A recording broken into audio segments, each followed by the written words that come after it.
जय हिंद दोस्तों, स्वागत है आप सभी का आपके अपने YouTube चैनल जैकपुर पे। तो आज के इस वीडियो में हम लोग क्लास 12 के पॉलिटिकल साइंस सब्जेक्टिव का PYQ 2025 देखेंगे। यानी कि 2025 में सब्जेक्टिव में जो भी सवाल आपसे पूछे गए हैं उन सभी का सॉल्यूशन देखने वाले हैं एक ही वीडियो में। तो वीडियो काफ़ी इंपॉर्टेंट होगा, शुरू से लेकर अंत तक बने रहना है। और साथ ही साथ यदि आपने अभी तक हमारे चैनल को सब्सक्राइब नहीं किया है तो कर लीजिएगा, बेल आइकन को प्रेस कीजिएगा ताकि आने वाली हर एक वीडियो का नोटिफिकेशन आपके मोबाइल पे जाए। तो चलिए शुरू करते हैं। देखिए, अब तो क्वेश्चन को उतारने का और उसको रटने का समय बिल्कुल भी नहीं रहा।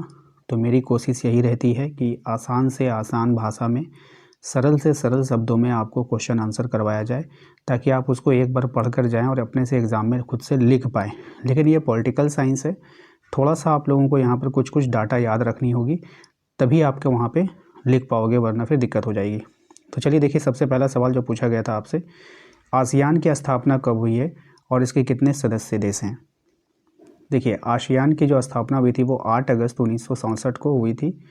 ये दक्षिण पूर्व एशिया के देशों का संगठन है जिसका उद्देश्य आपसी सहयोग बढ़ाना है। वर्तमान में इसके 10 सदस्य हैं। ठीक है, अगर आप इतना ही लिख लोगे ना तो आपका काम हो जाएगा।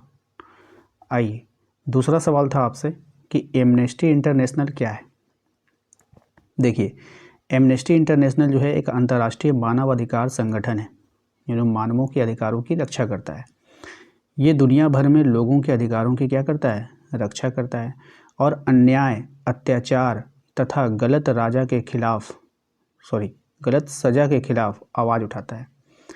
ठीक है, अगर किसी को गलत सज़ा हो गया है तो उसके खिलाफ भी ये आवाज़ उठाएगा, यही इसका काम है। क्वेश्चन नंबर आते हैं 33 में। देखिए, कह रहा है संयुक्त राष्ट्र संघ की स्थापना कब हुई, वर्तमान महासचिव कौन है। देखिए, संयुक्त राष्ट्र संघ की स्थापना 24 अक्टूबर 1945 को हुई और इसके वर्तमान महासचिव एंटोनियो गुटेरस है। ठीक है, ध्यान रहेगा सभी को। देखिए, अगला सवाल पे आते हैं। कह रहा है कि मूल निवासी कौन है। देखिए, मूल निवासी वे लोग होते हैं जो किसी क्षेत्र में पहले निवासी होते हैं, वे लंबे समय से वहाँ रहते आए हैं और उनकी अपनी भाषा, संस्कृति और परंपराएं होती है। उसको क्या बोलते हैं, मूल निवासी बोलते हैं, जो पहले से वहाँ रहते आए हैं। क्वेश्चन नंबर 35 में देखिए, कह रहा है आपसे भारत की आज़ादी से पहले किन्हीं 2 देसी रियासतों के नाम लिखना है। एक ग्वालियर है, दूसरा हैदराबाद। आइए, क्वेश्चन नंबर 36। ये क्वेश्चन आया है कि नरेंद्र मोदी सरकार ने 2014 में किस आयोग का उन्मूलन किया और उसके स्थान पर किस आयोग का गठन किया। देखिए, 2014 में योजना आयोग को समाप्त कर दिया गया और उसके स्थान पर नीति आयोग का गठन किया गया। ठीक है, यही हुआ था। क्वेश्चन नंबर आते हैं हम लोग 37 में। इसमें कहा गया है कि भारतीय विदेश नीति के किन्हीं 2 मूल सिद्धांतों का उल्लेख कीजिए। तो आइए देखते हैं। देखिए, पहला है पंचशील का सिद्धांत विदेश नीति में। ठीक है, दो विदेश नीति को याद रखिएगा। एक होता है पंचशील का सिद्धांत, दूसरा होता है गुटनिरपेक्षता का सिद्धांत। पंचशील का सिद्धांत क्या है, सभी देशों के साथ शांति और सम्मान का व्यवहार करना। ठीक है, गुटनिरपेक्षता का सिद्धांत क्या बोलता है, किसी भी बड़े शक्ति का गुट का पक्ष ना लेकर स्वतंत्र नीति को अपनाना। ठीक है, ऐसा नहीं है कि वो पावरफुल है तो उसके पक्ष में हम सारी बात बोलेंगे, नहीं। क्वेश्चन नंबर 38 में आइए। कह रहा है कि चिपको आंदोलन से आपका क्या अभिप्राय है। चिपको आंदोलन एक पर्यावरण संरक्षण आंदोलन था। इसमें लोग पेड़ों को काटने से बचाने के लिए उनसे चिपक जाते थे। यह आंदोलन जंगलों की रक्षा और प्रकृति को बचाने के लिए शुरू किया गया था। ठीक है, ध्यान रखिएगा। Question number 39। इसमें कहा गया कि सार्क देश मतलब सार्क जो होते हैं उनके क्या उद्देश्य हैं आपको बतानी है। देखिए, सार्क का सबसे पहले फुल फॉर्म याद रखिएगा। दक्षिण एशियाई क्षेत्रीय संगठन है। ये एक ऐसा संगठन जिसका उद्देश्य दक्षिण एशिया के देशों के बीच आपसी सहयोग और विकास को बढ़ावा देना। इसकी स्थापना 1985 में हुई थी। सार्क का बड़ा उद्देश्य यह है कि सदस्य देश मिलकर आर्थिक, सामाजिक और सांस्कृतिक क्षेत्रों में प्रगति करें। ठीक है, इसके माध्यम से देशों के बीच व्यापार बढ़ाने, गरीबी कम करने, शिक्षा और स्वास्थ्य सेवाओं को बेहतर बनाने पर जोर दिया जाता है। सार्क का एक महत्वपूर्ण लक्ष्य क्षेत्र में शांति और स्थिरता बनाए रखना भी है ताकि सभी देश बिना किसी तनाव के विकास कर सके। यह संगठन प्राकृतिक आपदाओं, आतंकवाद, बेरोजगारी जैसी समस्याओं से निपटने के लिए भी सदस्य देशों के साथ मिलकर काम करने के लिए प्रेरित करता है। कुल मिलाकर सार्क का उद्देश्य दक्षिण एशिया को अधिक मजबूत, सुरक्षित और विकसित बनाना है, ताकि यहाँ रहने वाले लोगों का जीवन स्तर बेहतर हो सके। ठीक है, क्या क्या करना है इन लोगों को आपस में।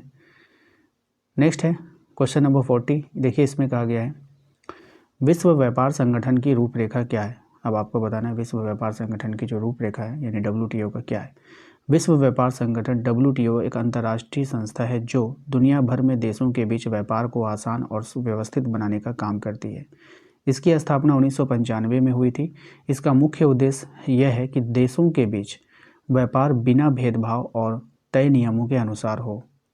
ठीक है, WTO से जुड़े नियम बनाता है। WTO व्यापार से जुड़े नियम को क्या करता है, बनाता है, और यह सुनिश्चित करता है कि सभी देश उन नियमों का पालन करेगा। अगर दो देशों के बीच व्यापार को लेकर कोई विवाद हो जाए, दो देशों के बीच व्यापार को लेकर, बिजनेस को लेकर कोई विवाद हो जाए, तो ये संस्था उसे सुलझाने का काम करती है। कौन? WTO। इसका प्रयास होता है कि आयात निर्यात पर लगने वाले अनावश्यक कर और बाधाएं कम हो, जिससे व्यापार बढ़े और अर्थव्यवस्था क्या हो जाए, मजबूत हो जाए। ओके, इस संगठन के कारण छोटे और बड़े देशों, सभी देशों को वैश्विक बाजार में भाग लेने का मौका मिलता है। सरल शब्दों में विश्व व्यापार संगठन का लक्ष्य दुनिया में मुक्त और निष्पक्ष व्यापार को बढ़ावा देना है, ताकि सभी देशों का इसका लाभ मिल सके। आइए क्वेश्चन नंबर 41। देखिए कह रहा है कि भारत और बांग्लादेश के बीच पारस्परिक सहयोग बढ़ने वाले किन्हीं दो कारकों की चर्चा करना है। देखिए भारत और बांग्लादेश के बीच हमेशा से मित्रतापूर्ण रहे हैं और कई कारणों से दोनों देशों के बीच सहयोग लगातार बढ़ा है। पहला कारण है साझा इतिहास और संस्कृति। दोनों देशों के लोगों की भाषा, खान पान, संगीत और परंपराओं में काफ़ी समानता है, जिससे आपसी समझ मजबूत होती है। यही समानता दोनों देशों को एक दूसरे के करीब लाती है।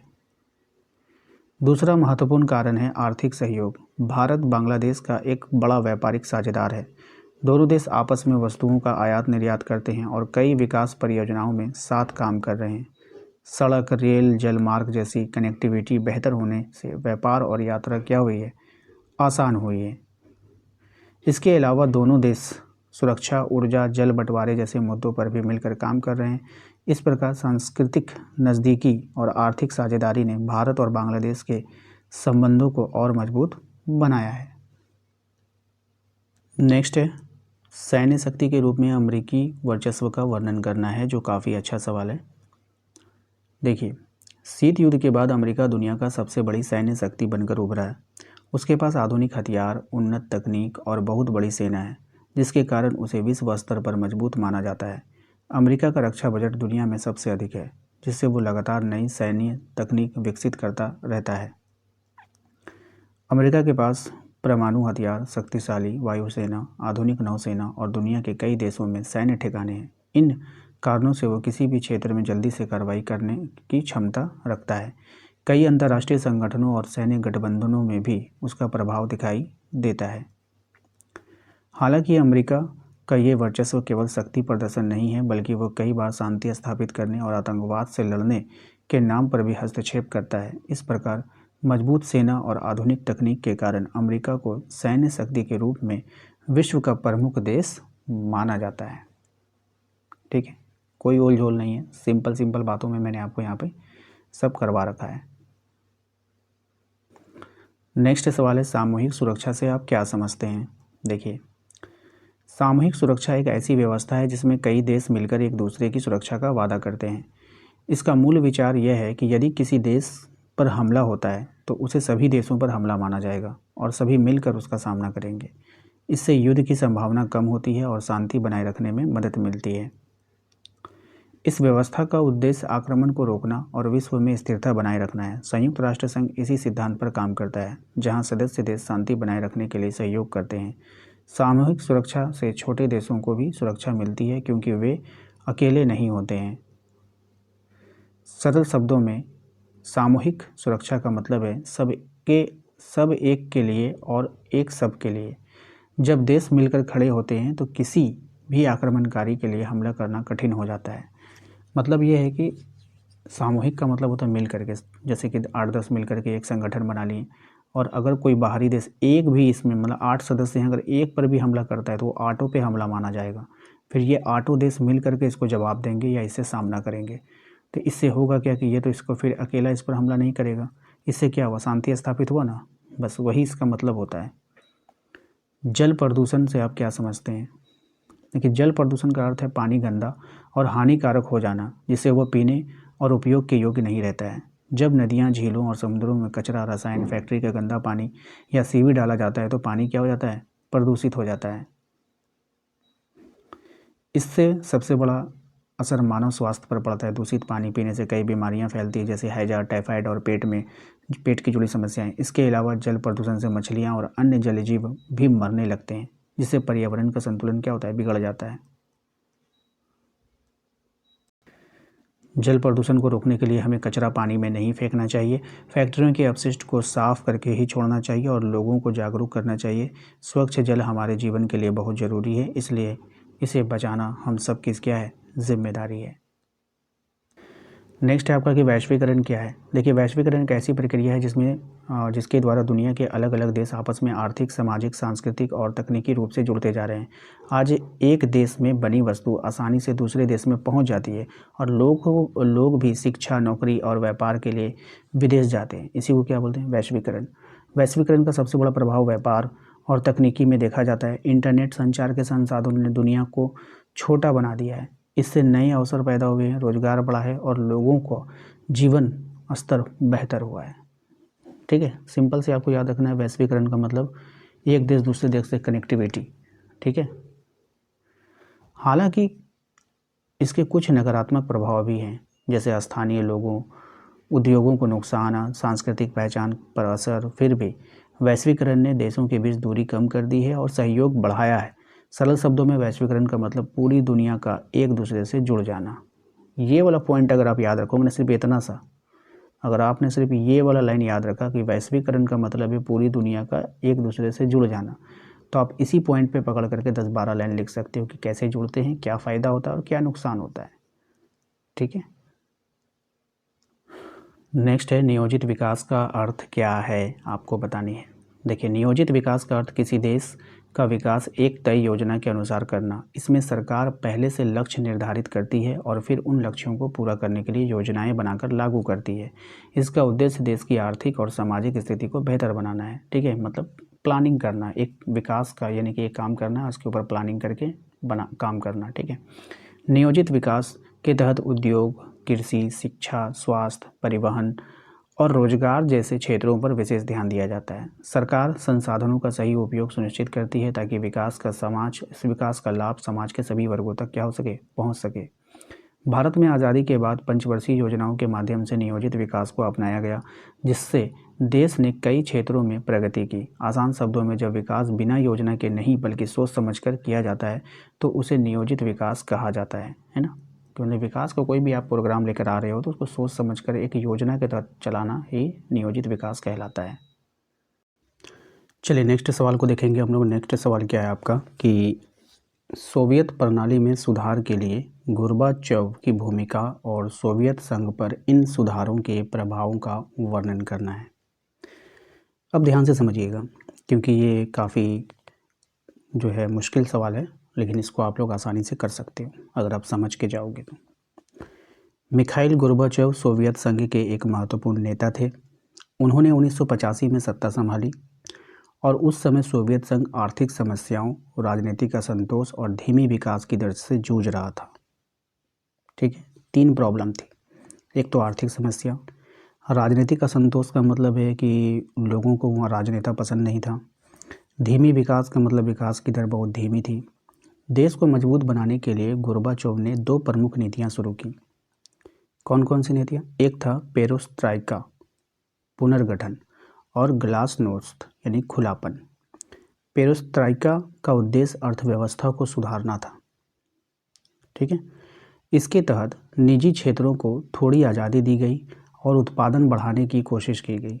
ग्लासनोस्ट के माध्यम से लोगों को अभिव्यक्ति की अधिक स्वतंत्रता मिली, जिससे वे सरकार की नीतियों की आलोचना भी कर सकते थे। ठीक है, इन सुधारों के प्रभाव पड़े, सकारात्मक रूप से देखें तो लोगों को अधिक अधिकार मिले और लोकतंत्र की भावना बढ़े।